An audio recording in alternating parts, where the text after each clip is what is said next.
When my grandmother died, she left me her jewelry. My aunt said, "You don't deserve anything she owned." That night, she broke into my apartment and took it all. I said nothing until the appraiser called her and asked why she was trying to sell stolen items engraved with my name. When police knocked on her door, my grandmother died in the summer of 2021, and with her, the last piece of stability I had in this world went cold. I was 34 at the time, living alone in a small one-bedroom apartment in Tempe, Arizona, working full-time as an office manager for a plumbing supply company. Not glamorous, but steady.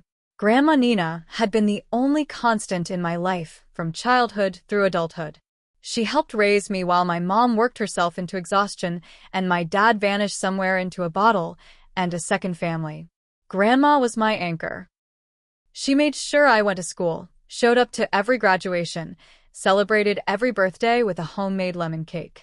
She was gentle but tough, never afraid to tell me when I was being stupid, but never once made me feel unwanted. She didn't have a big house or a fat bank account. What she had was a sense of pride in what little she owned. That included her jewelry. Most people wouldn't have looked twice at it. Some old gold, a few worn chains, vintage brooches that had lost their stones. One or two small gems that might be worth something on a good day. But every single piece had a story. And she passed those stories to me.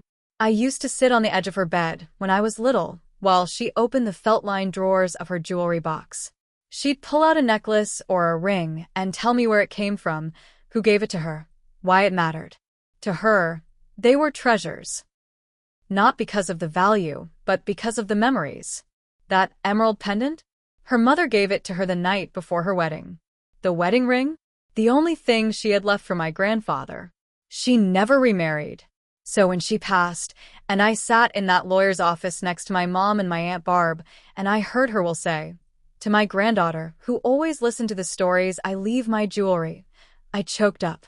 Not because I wanted her things, but because she remembered. Because she knew I cherished those memories. Aunt Barb didn't cry. She didn't even flinch. She sat with her mouth drawn tight, and her arms folded like she was bracing for a punch. When it was over, she stood up and walked out without saying a word. 3 days later, she showed up outside Grandma's house while we were clearing it out. My mom was going through kitchen stuff, I was packing up photo albums, and Barb pulled into the driveway like she owned the place. She didn't help. Just stood there watching us, not saying much, until I stepped outside to take a box to my car. That's when she said it. "You don't deserve anything she owned."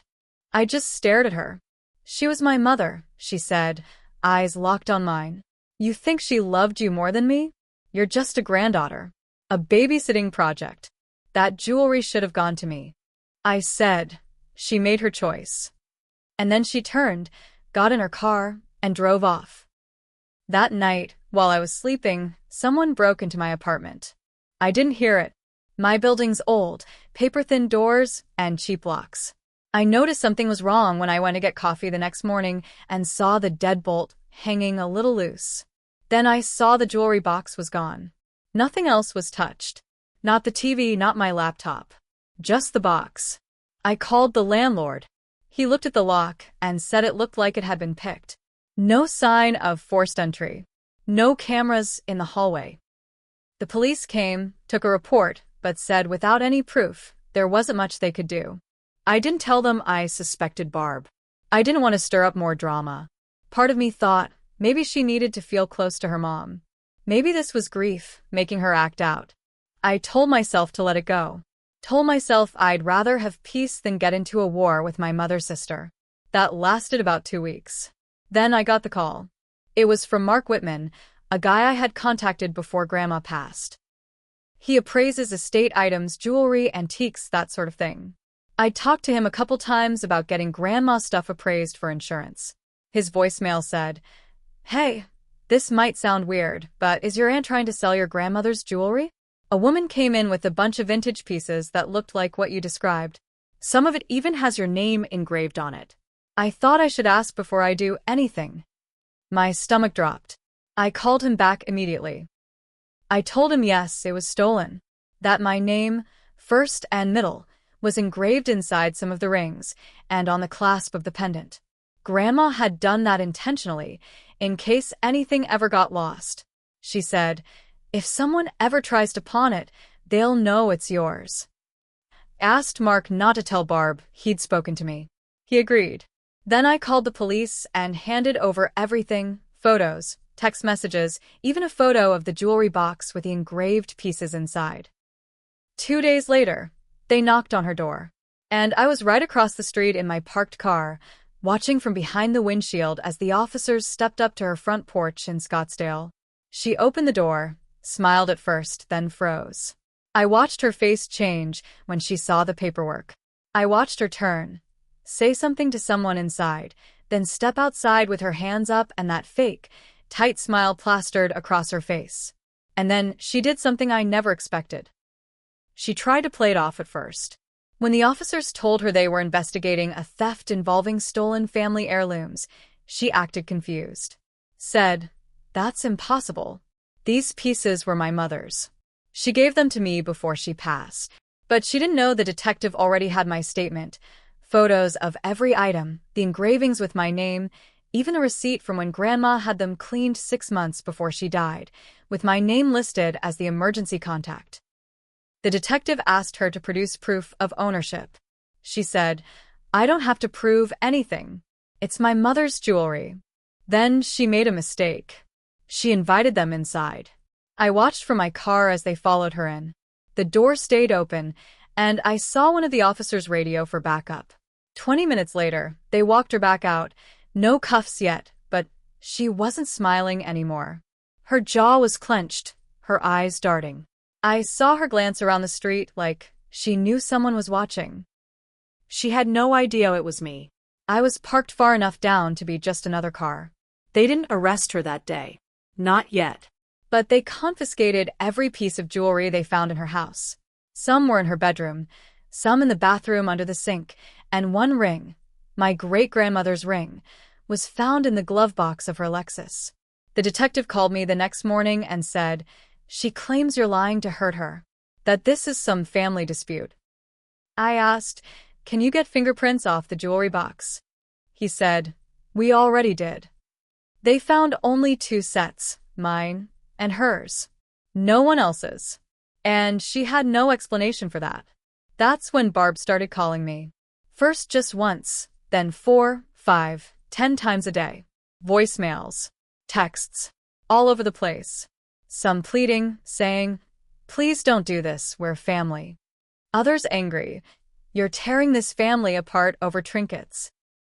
Then she started sending guilt texts to my mom, saying I was trying to ruin her life, calling me greedy, selfish, a liar. My mom was stuck in the middle. She didn't defend Barb, but she didn't go hard on her either. She just kept saying, "I can't believe she did this. I'm so sorry. I don't even know who she is anymore."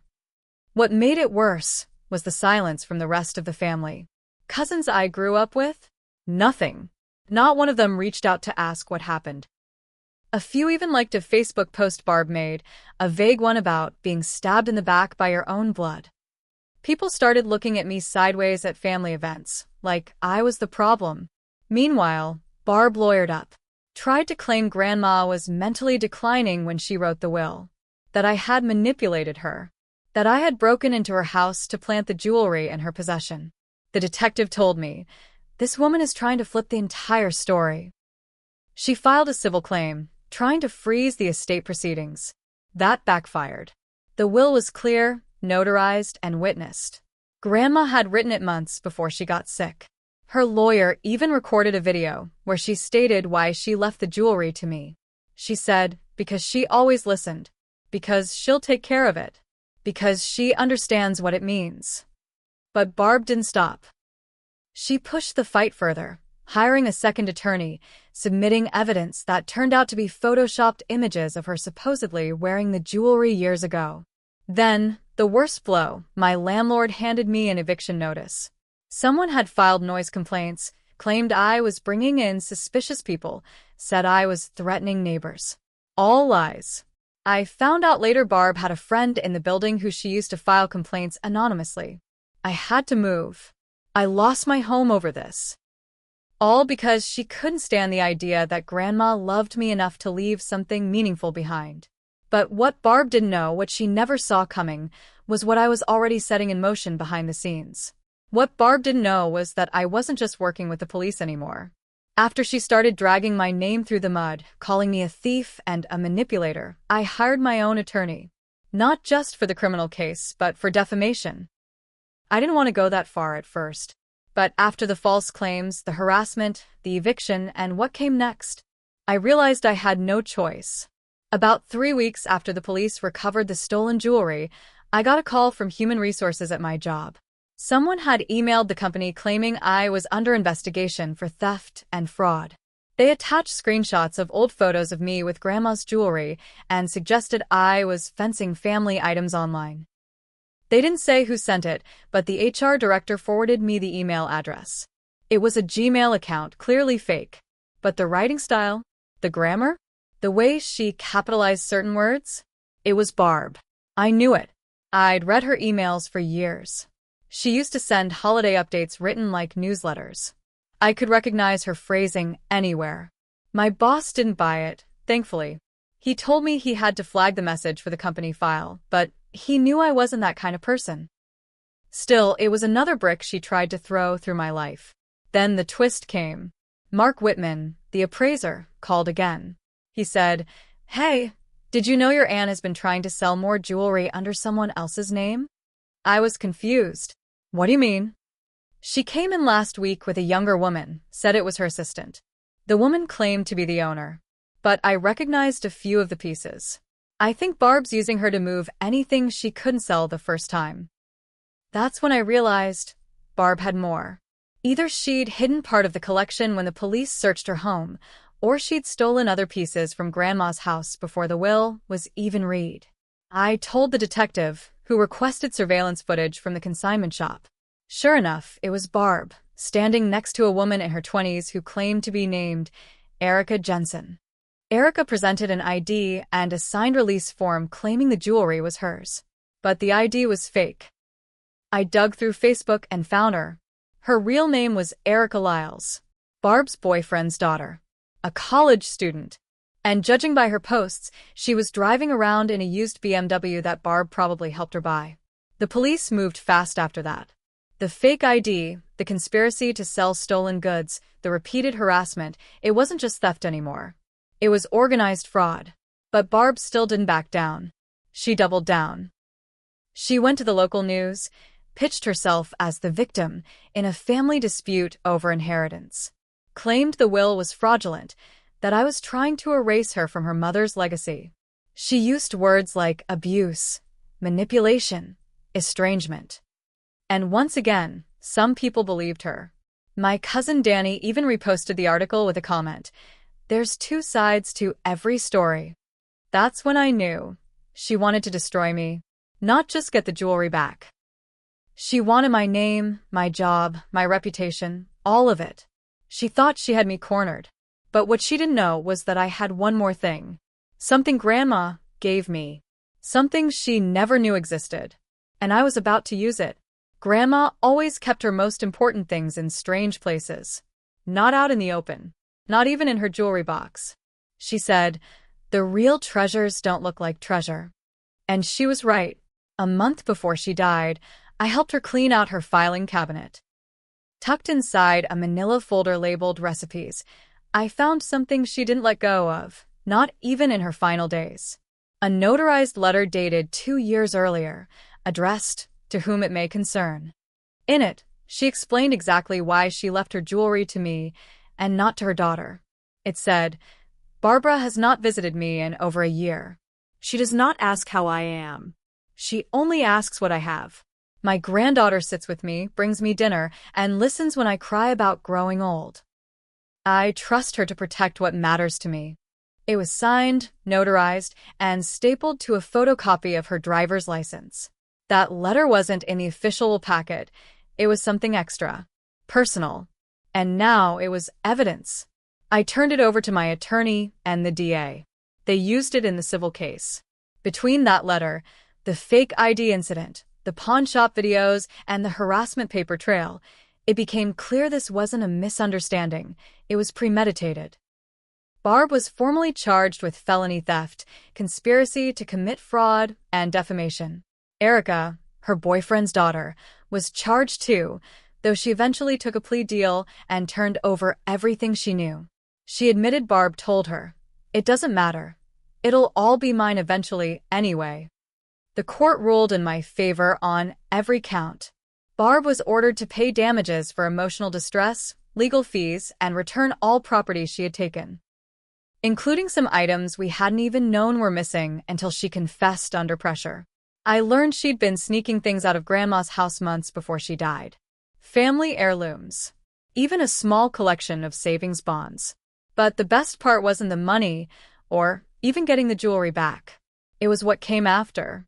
The news story she pitched to paint herself as the victim? It blew up in her face. Once the charges hit public record, the same outlet ran a follow-up article. Woman who claimed inheritance fraud now facing charges for stealing heirlooms from dying mother's estate. Her name was everywhere. People in her church group, her HOA board, and even her boss saw it. She lost her job. Her car was repossessed when she couldn't make the payments. Her boyfriend left her when Erica flipped and dragged his name into it. My mom, who had stayed quiet for too long, finally cut ties for good. She told Barb, "If you ever speak my daughter's name again, it'll be in front of a judge." And me? I moved into a new place. Small but clean, quiet, with a real deadbolt and a chain lock. I put Grandma's jewelry in a fireproof safe. But I didn't lock away the memory of what happened. I kept it sharp, because people like Barb don't stop unless they're made to. I didn't win by screaming or fighting or burning her house down. I won by showing the truth. By letting her bury herself in her own lies. By standing up 1 inch at a time and saying, "You don't get to take this from me. Not anymore." She stole from me, lied about me, tried to ruin me. Now she lives in shame. Broke, alone, bitter, and I don't have to lift another finger. That's what real revenge looks like. It's quiet. It's final. And it lasts. Just like Grandma said, real treasure doesn't sparkle. It stays. And now, it's where it belongs. With me.